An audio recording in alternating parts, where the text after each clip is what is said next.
Web content ஒரு வெப்சைட்டோட user இன்டர்ஃபேஸை design பண்ணுறதுக்கு, ஒரு யூசருக்கு அந்த வெப் அப்ளிகேஷனோட இம்பார்ட்டன்ஸ் எல்லாம் கொண்டு போய் சேர்க்கறதுக்கு நம்ம யூஸ் பண்ணுற விஷயங்கள் தான் வெப் கன்டென்ட். அந்த யூஐயில் நம்ம பார்க்குறோம் இல்லையா? அதில் பார்க்குற ஒவ்வொரு விஷயமும் வெப் கன்டென்ட். ஸோ இந்த லோகோ பார்க்குறீங்க, கன்டென்ட் பார்க்குறீங்க. ஸோ இது எல்லாமே வந்து வெப் கன்டென்ட் தான். ஸோ இந்த வெப் கன்டென்ட் வந்து அதோட பர்ப்பஸ் என்னன்னா, அந்த வெப்சைட்டோட அப்ஜெக்டிவை நம்ம கன்வே பண்ணணும். அதை நீங்கள் இமேஜை கன்வே பண்ணா இமேஜில் கொடுக்கலாம். இல்லை வீடியோ ப்ரெசன்டேஷன் மாதிரி கொடுத்துட்டு, அந்த வீடியோ வழியா சொல்லலாம். இல்லை டெக்ஸ்ட் கன்டென்ட்டா சொல்லலாம். இல்லை ஒரு ஆடியோ மெசேஜா கூட இருக்கும்.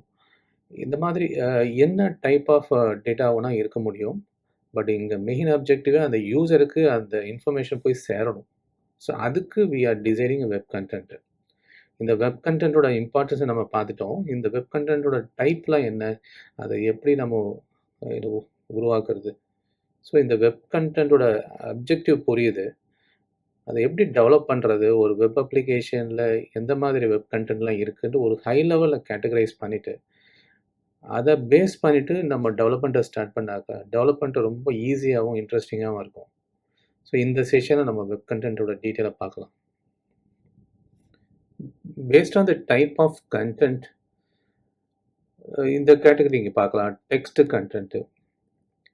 இது டெக்ஸ்ட் கன்டென்ட் ரொம்ப நார்மல். எந்த ஒரு வெப்சைட்லேயும் டெக்ஸ்ட் கண்டிப்பாக இருக்கும். இதில் வெப்கன்னு ஒரு டைட்டில் நம்ம டிஸ்ப்ளே பண்ணுறோம். இந்த வெப்சைட் நம்ம பார்க்குறோம் இல்லையா? இந்த பாட்டமில் இருக்கிற வெப்சைட்டில் ஒரு டிஜிட்டல் இன்ட்ராக்ஷன், அதுக்கப்புறம் சில டெக்ஸ்ட் இருக்குது. ஓகே, டைட்டில் இதெல்லாம் வந்துட்டு ஒரு டெக்ஸ்ட் தான். ஒரு டெக்ஸ்ட் ஃபார்மேட்டில் சொல்கிறதால text content. Media content, media could be an image or it could be an video, audio. Interactive content. Interactive கன்டென்ட்னா நம்ம இன்ட்ராக்ட் பண்ணுறது. நம்ம it could be a button interaction or ஒரு மவுஸை வச்சு ஸ்க்ரோல் பண்ணுறது, இல்லை யூசர் ஃபார்ம் ஃபில் பண்ணுறது. இதெல்லாம் வந்து interactive content. Data visualisation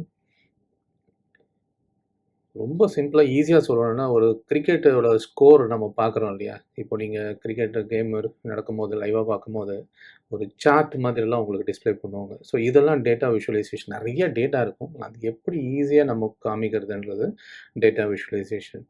downloadable content. சில கன்டென்ட்ட நம்ம லோக்கலாவே டவுன்லோட் பண்ணிக்கலாம். ஒரு பிடிஎஃப் டவுன்லோட் பண்ணிக்கலாம். ஒரு ஒரு இமேஜ் இல்ல ஒரு வீடியோ இந்த மாரி டவுன்லோட் பண்றதெல்லாம் டவுன்லோடபிள் கன்டென்ட். Dynamic content. ஒரு வெப்சைட்டு ஸ்டாட்டிக்கு, டைனமிக்னு நம்ம சொல்றோம். அந்த ஸ்டாட்டிக்னா, இப்போ இதில பார்க்குற ஆடியோ, வீடியோ இதெல்லாம் வந்து ஃபிக்ஸடு தான். இதில வந்து இமேஜ் இதெல்லாம் இமேஜ்னா எப்பவுமே இமேஜ் தான். பட் டைனமிக் கன்டென்ட்ன்றது இந்த ஒரு அந்த ஒரு வெப் பேஜையே, ஸ்க்ரீனையே வந்து டைனமிக்கா ஜாவாஸ்கிரிப்ட் யூஸ் பண்ணி வேற மாதிரி மாத்தலாம். ஸோ அதுக்கு முன்னாடி ஒரு 10 பேஜஸ் இருக்க ஒரு வெப்சைட்லனா, ஒவ்வொரு பேஜுமே ஒரு HTML-ஆ இருக்கும். இப்போ இருக்கிற மாடர்ன் ட்ரெண்ட்ல ரியாக்ட்லாம் யூஸ் பண்ணிட்டு we can dynamically create a new page. ஒரே ஒரு HTML வச்சுட்டு we can create n number of pages. So இதெல்லாம் வந்து டைனமிக் கன்டென்ட்டு. ஸோ ஒவ்வொன்னும் நம்ம பார்க்கலாம். Text content, I don't think you need more details about text content. இந்த website பார்த்தாலும் உங்களுக்கு அந்த டெக்ஸ்ட் இங்கே பார்க்குறீங்களா, நிறைய டெக்ஸ்ட் இருக்கு. ஸோ இதெல்லாம் டெக்ஸ்ட் கன்டென்ட் தான். இது படிச்சுட்டு இது யூசர் வந்து இதை படிச்சுட்டு அதை புரிஞ்சுக்கிறதுக்கு தான் text content. Media content. Media content நம்ம பார்க்குறோம். இதில ஒரு வீடியோ ஒண்ணு இருக்கு. இதுக்கப்புறம் இமேஜஸ் இருக்கு. ஸோ இதெல்லாம் வந்துட்டு மீடியா கன்டென்ட். ஒரு சின்ன எக்ஸாம்பிள் இது பார்க்கறதுக்கு ஸ்க்ரீன் வந்து ஒரு சிங்கிள் பேஜா இருக்கு. பட் இத வந்து நம்ம டெவலப் பண்றதுக்கு we are using many media types. Okay. இதில இமேஜஸ் இருக்கு. Uh animations, movies. இப்போ நீங்க நெட்வொர்க் இன்ஸ்பெக்டர் மட்டும் போய் இதெல்லாம் ஈஸியா நீங்க பார்க்கலாம். You are seeing right. இவ்ளோ டைப் ஆஃப் இன்ஃபர்மேஷன்ஸ் நம்ம கன்சியூம் பண்றோம். இது வந்து ஒரு ஃபெட்ச் மெத்தட் யூஸ் பண்ணி ஒரு ஏபிஐ கால் பண்றது. CSS file, JavaScript files, font, images இங்க பார்க்குறீங்க இல்லையா? And media. ஸோ இந்த மாதிரி நெறைய இன்ஃபர்மேஷன்ஸ வந்து நம்ம டவுன்லோட் பண்றோம். For example image. இப்போ நான் டவுன்லோட் பண்றேன்.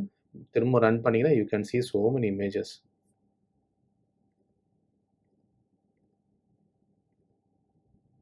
ஸோ இதில இப்படி ஒரு இமேஜ நீங்க பார்க்குறீங்க இல்லையா? அந்த ஸ்க்ரீன்ல இங்க இருக்கு பாருங்க. இந்த இமேஜ் தான் இங்க பார்க்குறீங்க. இந்த இமேஜ வந்து நம்ம டவுன்லோட் பண்றது இது ஒரு URL. இந்த URL வச்சுட்டு we are downloading this file. Okay. Download பண்ணிட்டு இந்த ஸ்க்ரீன்ல நம்ம காமிக்கிறோம். அதே மாதிரி தான் ஃபார் மீடியா. மீடியாவுக்கு நம்ம ரன் பண்ணிங்கன்னா உங்களுக்கு தெரிஞ்ச ஒரு மீடியா இங்க வந்திருக்கு. அது ஸ்டார்ட்டிங்ல இருக்கிற இந்த வீடியோ தான். ஒரு MP4ல இருக்கு. இத வந்து நம்ம பார்க்கலாம். You are seeing right? This is a video with the media playerலாம் இருக்கு பாருங்க. Control. So this is what the media content and the interactive content obvious. நீங்க இன்டராக்டிவ் கண்டென்ட்லாம் பார்க்காம இருந்திருக்கவே முடியாது. நிறைய ஃபார்ம்லாம் ஆன்லைன்ல ஃபில் பண்ணியிருப்பீங்க. இப்போ ஃபார் எக்ஸாம்பிள் GoDaddyல போயிட்டு ஒரு அக்கவுண்ட்ட நான் கிரியேட் பண்றேன். இமெயில், அப்புறம் யூசர் நேம், பாஸ்வேர்ட். ஸோ இதெல்லாம் கொடுத்துட்டு நம்ம கிரியேட் பண்றோம் அப்படின்னா, இட் இஸ் அன் இன்ட்ராக்ஷன். இங்க ஒரு interaction not only filling the form. You can click, scroll பண்றீங்க, பட்டன் கிளிக் பண்றீங்க. நிறைய யூசர் இன்ட்ராக்ஷன். யூசர் சும்மா அப்படியே இன்ஃபர்மேஷன் படிக்காம he is doing some interaction. So that's what the interaction, interactive content. Data visualisation is very interesting. ஒரு காம்ப்ளெக்ஸான data கூட ரொம்ப ஈஸியாக புரிகிற மாதிரி இதை கொடுக்கலாம். That depends on the user. இந்த டேட்டாவை கன்சியூம் பண்ணுற போகிறது யாருன்னு சொல்லிட்டு. இந்த ஒரு வெப்சைட் பார்த்தீங்கன்னா ரீசார்ட்டில் ப்ராக்டிக்கலாக we are using this type of libraries. இதெல்லாம் ரியாக்ட் பேஸ் பண்ணுது. நீங்கள் பார்க்குறீங்க இல்லையா, இது ஒரு லைன் சாட்டு, இதெல்லாம் நம்ம we are using to represent many type of data. இதெல்லாம் டேட்டா பேஸ் பண்ணி தான் நம்ம பண்ணிகிட்ருக்கோம். அந்த டேட்டாவுக்கு இங்கே கோடு இங்கே இருக்குது. இது அப்புறம் பார்த்துக்கோங்க. இது just I'm telling different types of data. இவ்வளோ ஒரு பியூட்டிஃபுல்லான ஒரு இதெல்லாம் பார்க்குறதுக்கு விஷுவலாக அப்பீலிங்காக இருக்குது. பட் இதெல்லாம் டேட்டாவை பேஸ் பண்ணி தான் டைனமிக்காக சேஞ்ச் ஆகும். டேட்டா மாறிச்சுன்னா இந்த கிராஃபும் மாறும். So interesting right? So this is a data visualisation, data விஸ்ன்னு சொல்லுவோம். ஷார்ட்டாக டேட்டா விஸ் அப்படின்ற டேர்ம் தான் யூஸ் பண்ணுவோம் இண்டஸ்ட்ரியில். Downloadable content. Say for example இந்த நோட்.js வந்து நான் லோக்கலாக டவுன்லோட் பண்ணி இன்ஸ்டால் பண்ணோம். என்ன பண்ணுறோம், நீங்கள் ஆன்லைன்லேருந்து டவுன்லோட் பண்ணிக்கிறீங்க. இது ஜஸ்ட் இதை கிளிக் பண்ணிங்கனாலே உங்களுக்கு if it is a Windows can choose a Windows, ஒரு ஜிப் ஃபைலாக நீங்கள் டவுன்லோட் பண்ணலாம். இந்த மாதிரி நிறைய கண்டென்ட்டை நீங்கள் டவுன்லோட் பண்ணலாம் from the user interface lende you can do it.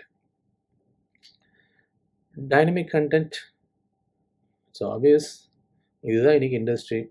So static சைட்டுக்கும் இன்னைக்கு இண்டஸ்ட்ரியில் ஸ்கோப் இருக்குது, டைனமிக்குக்கும் இருக்குது. ரொம்ப க்ரியேட்டிவாக இருக்கிறதுக்கெலாம் ஸ்டாட்டிக்கில் அதிகமாக யூஸ் பண்ணுவோம் பப்ளிக் சைட்ஸ்லாம். பட் டைனமிக் கண்டென்ட்டு இண்டஸ்ட்ரியில் இருக்கிற இன்டர்னல் சைட்ஸ் எல்லாமே வந்து ஆஃபிஷியல் இன்டர்னல் சைட்ஸ் எல்லாமே வந்து டைனமிக் தான். ஸ்டாட்டிக்கே இன்னைக்கு கிடையாது. எல்லாமே டைனமிக்கில் அப்கிரேட் ஆகிடுச்சு. அண்ட் ரியாக்டில் நம்ம அதிகமாக யூஸ் பண்ணிகிட்ருக்கோம். ஆங்குலர், இன்னும் காம்ப்ளெக்ஸாக போனால் ஆங்குலர். பப்ளிக் சைட்டும் நம்ம டைனமிக் பார்க்கலாம். ஃபார் எக்ஸாம்பிள், ஸோ இது ஒரு வெப்சைட் பார்க்குறீங்களே. ஸோ இதில் வந்துட்டு இந்த வெப்சைட்டில் Airbnb. ஸோ நீங்கள் புக் பண்ணுறதுக்குலாம் you can able to use this site. இந்த சைட்டில் நீங்கள் பார்க்குறதுக்கு ஒரு ஸ்டாட்டிக் மாதிரி தெரியுது. இதை டேட்டா வச்சு டைனமிக்காக தான் கன்ஸ்ட்ரக்ட் பண்ணியிருக்காங்க. இப்போ நான் இங்கே இன்ஸ்பெக்ட் பண்ணி பார்க்குறேன். இந்த காம்பனண்ட்டில் ரியாக்ட் காம்பனண்ட் இங்கே லோட் ஆகும். It will take some time. இங்கே வருது பாருங்க, loading React element. Okay, so you can see இந்த சோர்ஸில் இந்த ரியாக்டோட டெவலப்பர் டூல்ஸ் எல்லாம் இருக்குது. ஸோ இது கொஞ்சம் டீப்பாக நம்ம உள்ளே போய் பார்த்தா தெரிஞ்சிடும். இது ரியாக்ட் பேஸ் பண்ணியிருக்கு. That's why you are getting the React ரிலேட்டடான இன்ஃபர்மேஷன்ஸ்லாம் வருது பாருங்கள். So this is a dynamic content. Okay, so இந்த இன்ஃபர்மேஷன் இருந்துட்டு இதுக்குள்ளே இன்னும் நிறைய சப் கேட்டகரிஸ்லாம் இருக்கும். நம்ம விஷுவலாக பார்க்குறதுக்கு இருக்கிற இன்ஃபர்மேஷன் வெப் கண்டென்ட்டே நம்ம கிளாஸிஃபை பண்ணியிருக்கோம். இப்போ ஒவ்வொரு செக்ஷனுக்குள்ளேயும் இன்னும் நிறைய டைப்ஸ் இருக்குது. பட் அதெல்லாம் நம்ம லேர்ன் பண்ணுறதுக்கு முன்னாடி we should know about what are the different types of content. So இந்த லெவலில் இன்ஃபர்மேஷன் நமக்கு தெரிஞ்சால் போதும். It will be easy for you to get into the next step. Right? So which of the following is a static content? Is it image or form data? Statics கண்டென்ட்னாலே மாறாதுன்னு அர்த்தம். ஒரு தடவை fix பண்ணிட்டேன்னா எப்போ நீங்கள் அந்த website வந்தீங்கன்னா அதே தான் இருக்கும்.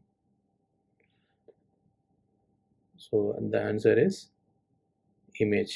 image ஃபிக்ஸட் தான், அது மாறாது. ஃபார்ம் டேட்டா மாறிக்கிட்டே இருக்கும். நான் ஒரு டேட்டா கொடுப்பேன், நீங்கள் ஒரு டேட்டா கொடுப்பீங்க. The following is a data visualization content. data visன்ற வேர்டை யூஸ் பண்ணிக்கோங்க.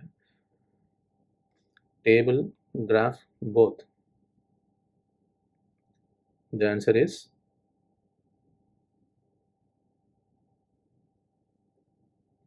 both. டேபிள் ரொம்ப ஓல்டு அப்ரோச்சு. பட் கொஞ்சம் மினிமல் டேட்டாவாக இருந்தால் டேபிளில் நம்ம யூஸ் பண்ணலாம். டேட்டாவோட வால்யூம் ரொம்ப ஜாஸ்தியாக இருக்குது. அது மட்டும் இல்லாமல் ஒரு கம்பேரிட்டிவாக நீங்கள் பண்ணுறீங்க. இந்த மாதிரிலாம் ரொம்ப ஈஸியாக விஷுவலைஸ் பண்ணுறது கிராஃப் யூஸ் பண்ணுங்கள். பட் டேபிள் இல்லாமல் டேட்டாபேஸ் இருக்காது. தட் இஸ் வை நீங்கள் HTML பார்த்தீங்கன்னா அதில் பார்க்குற ஒரு one and one of the important data visualisation வந்து டேபிள். HTML டேபிள் இருக்கும். Which of the following is interactive content? Is it a button, drop down or both? ஒரு user வந்து இதில் இருக்கிற எந்த எலிமெண்ட்டை யூஸ் பண்ணி இன்ட்ராக்ட் பண்ண முடியும்? So the answer is both. பட்டனை வச்சு கிளிக்கும் பண்ணலாம், ட்ராப் டவுனில் ஓப்பன் பண்ணி you can choose a value.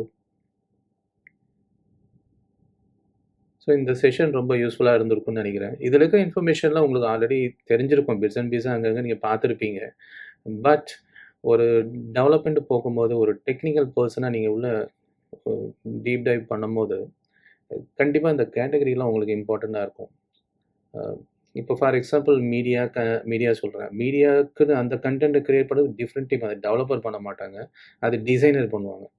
So இது மாதிரி தான் அந்த ரோல்லாம் இதை பேஸ் பண்ணி தான் நம்ம அரைவ் பண்ணுவோம். ஒரு நார்மல் டெவலப்பர் வந்து என்ன பண்ணுவார், டிசைனர் என்ன பண்ணுவாங்க, யூஎக்ஸ் டீம் தான் இதோட இம்பார்ட்டன்ஸ். அது மைண்டில் வச்சுக்கோங்க.